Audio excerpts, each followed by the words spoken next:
संकट प्रत्येकाच्या वाटेला येतात, पण काही लोक त्यात रडतात, तर काही लोक त्या संकटात यशाचं बीज पाहतात. शिवाजी महाराज म्हणजे अशीच व्यक्ती ज्यांच्या समोर संकट होती, पण दृष्टी होती सकारात्मक. एक वेल होती, पुरंदरचा किल्ला मुघलांनी वेढला होता. सैन्य थकलं होतं, शत्रू बलाढ्य होता, सगळीकडे हताशता होती, पण महाराज शांत होते. ते म्हणाले, ही वेली जाईल, पण आपला आत्मा झुकू नये. त्या वेड्यातून बाहेर पडण्यासाठी त्यांनी कूटनीती वापरली. मिर्झा राजा जयसिंगसह तह केला आणि तो वेल निभावून नेला.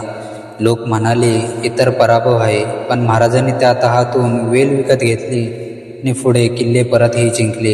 हेच आहे सकारात्मक दृष्टिकोन. जिथे इतरांना हार दिसते, तिथे शिवाजी महाराजांनी यशाचं बीज पाहिलं.